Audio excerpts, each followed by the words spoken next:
அன்புள்ள மேஷ ராசி அன்பர்களே வணக்கம். இந்த வார ராசி பலன். மேஷ ராசி அன்பர்களுக்கு 2 செவ்வாய், 3 சூரியன், 4 குரு புதன் வக்ரமடைந்திருக்கிறார். 5 கேது சுக்கிரன், லாபஸ்தானத்தில் ராகு சந்திரன், விரய ராசியில் 7 சனியில் சனி பகவான் இருக்கிறார். ராசிக்கு 3 சூரியன், 5 சுக்கிரன், லாபஸ்தானத்தில் ராகு சஞ்சரிப்பதால் உங்களுடைய அனைத்து செயலுக்கும் உடன் இருப்பவர்களுடைய ஆதரவு கிடைக்கும். சூரியன் சாதகம் என்பதால் அரசு சம்பந்தப்பட்ட காரியங்கள் அனைத்தும் வெற்றி பெறும். அரசு உயரதிகாரிகள் தங்களை நன்றாக பாராட்டுவர். தாங்களும் தங்களுடைய கடமைகளை நன்றாக செய்வீர்கள். பெரிய பெரிய மனிதர்களுடைய ஆதரவு தங்களுக்கு கிடைக்கும். பெண்கள் மூலமாக வளமான பலன்களை அடையக்கூடிய நேரம் இது.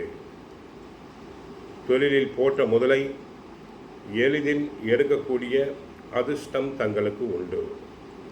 வேலையாட்களை அனுசரித்து செல்வதன் மூலமாக தங்களுக்கு லாபங்கள் கிடைக்கும்.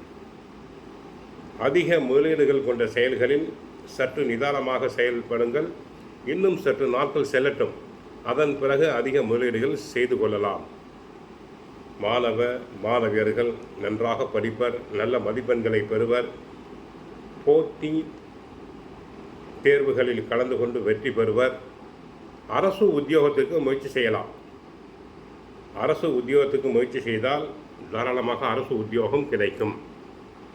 சுக்கிரனால் கலைத்துறை அன்பர்களுக்கு லாபம் பெருகும். சிலர் வெளிநாடுகள், வெளி மாநிலங்களுக்கு சென்று வரக்கூடிய வாய்ப்புகள் உண்டு. ஆதாயம் அதிகரிக்கும். ஐடி துறை அன்பர்களுக்கு நன்மைகள் பெருகும்.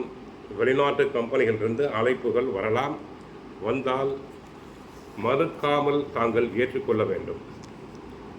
ஜூலை மாதம் 5ஆம் தேதி தன குடும்ப அதிபதி மற்றும் கலஸ்திராதிபதி சுக்கிரன் 5ஆம் இடத்துக்கு சென்றிருக்கிறார். 3ஆம் இடத்தில் சூரியன் வலுவாக இருப்பதால் நினைத்த காரியங்கள் நிறைவேறும். வெளியூர் பிரயாணங்களால் ஆதாயம் உண்டு. குடும்பத்தில் கணவன் மனைவி பரஸ்பர ஒற்றுமை நிலவும். குழந்தைகளின் கல்வி முன்னேற்றம் நல்லபடியாக இருக்கும். உடன் பிறந்தியவர்கள் ஒத்துழைப்பர். தங்களுக்கு விரும்பியபடி இடமாற்றம் உண்டாகும். சிலருக்கு வீடு மாற்றம், உத்தியோக மாற்றம் உண்டாகலாம். உத்தியோகத்தில் கூடுதல் பொறுப்புகள் வந்து சேரும். புதிய தொழில் தொடங்க வாய்ப்புகள் கிடைக்கும். 2 செவ்வாய், பேச்சில் மற்றும் கவனமாக இருங்கள். உஷ்ணமான வார்த்தைகளை வெளிப்படுத்தக்கூடாது. அதிகமாக டென்ஷன் ஆகுதல் கூடாது. உஷ்ண நோய்கள் வரலாம். 7 சனியில் விரய சனி என்பதால் ஆடம்பர செலவுகள் அதிகரிக்கும். எதையும் திட்டமிட்டு செயல்படுங்கள். பணி சுமை, பொறுப்புகள் அதிகரிக்கும். உடல் நலனில் கவனமாக இருங்கள். மன அழுத்தம் உண்டாகும். ஊழியர்களால் பிரச்சனை உண்டு. அர்த்தாஷ்டம குரு என்பதால் தாயாரின் உடல் நலனில் கவனம் தேவை. 5 கேது, பிள்ளைகள் விஷயத்தில் சற்று கவனமாக இருங்கள். தினமும் பகவத்கீதை பாராயணம் செய்யுங்கள். சுந்தரகாண்டம் படியுங்கள். வாழ்க்கையில் நன்மை அடைவீர்கள். வாழ்க வளமுடன். ஹரே கிருஷ்ணா, ஹரே கிருஷ்ணா.